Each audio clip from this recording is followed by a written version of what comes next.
নির্বাহী কমিটিতে স্থান দেওয়ার সাধারণ কথা ছিল না।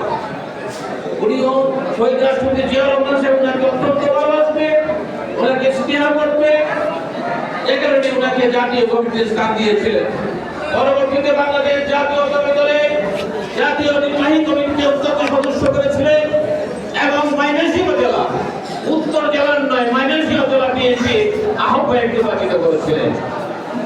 পরবর্তীতে ময়মনসিংহ উত্তর জেলা বিএনপির আহ্বায়ক ছিলেন, নান্দাইল উপজেলা বিএনপির সভাপতি ছিলেন এবং নান্দাইল ও ঈশ্বরগঞ্জ থেকে বারবার জাতীয় সংসদ সদস্য নির্বাচিত হয়েছিলেন।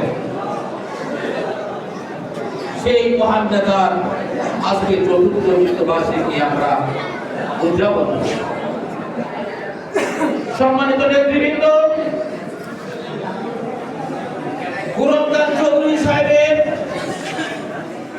জীবনী আজকে যদি আমরা আলোকপাত করতে যাই, সারা রাত যদি বক্তব্য দেওয়া হয় এরপরে ওনার জীবনী শেষ করা যাবে না।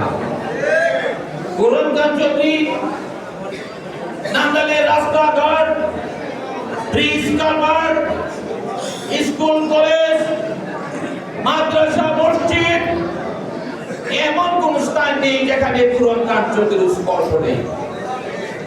সারাটি জীবন শুধু নান্দাইলের উন্নয়ন কথা কিন্তু চিন্তা করেছেন, ওনার জীবনের সমস্ত আরামে ত্যাগ করেছেন।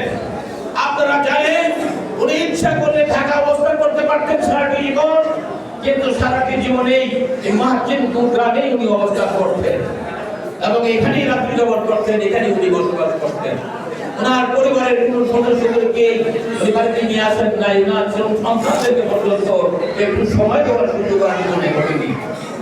যে কারণে ওনার সন্তানরা আফসোস করে আমার পিতাকে তো আমরা যখন ছোট ছিলাম তখন থেকে ওনাকে আমরা আমাদের কাছে পাইনি।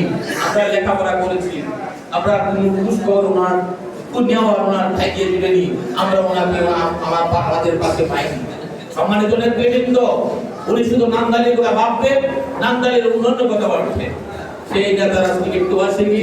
আজকে আমি বক্তব্য দীর্ঘায়িত করবো না, কারণ এই আজকের আলোচনার সময়টা সেটা রাজনৈতিক কামনা করার জন্যই আমরা এখানে সমবেত হয়েছি, যাতে করে আল্লাহ পাক রাব্বুল আলামিন ওনাকে জান্নাতুল ফেরদৌস দান করে। সেই বক্তব্য নিয়ে আজকে আমরা আয়োজন। সম্মানিত নেতৃবৃন্দ, আজকে জনাব গুরুদান চৌধুরী সাহেবের মৃত্যুবার্ষিকীতে আমরা অবশ্যই আমাদের মরহুম নেতা, জাতীয়তাবাদী দলের প্রতিষ্ঠাতা, গণতন্ত্রের প্রবক্তা, আধুনিক বাংলাদেশের উপকার শহীদ রাষ্ট্রপতি জিয়া রহমান সাহেবের আত্মার মাগফিরাত কামনা করব।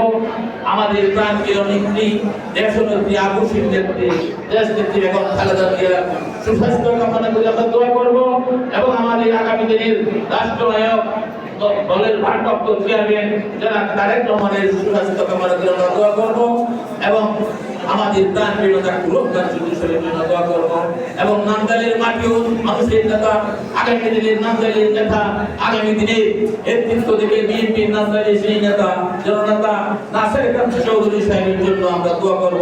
আল্লাহ পাক রাব্বুল আলামিন ওনাকে দীর্ঘায়িত করেন এবং ওনার সুস্বাস্থ্য কামনা করে আমরা দোয়া করব।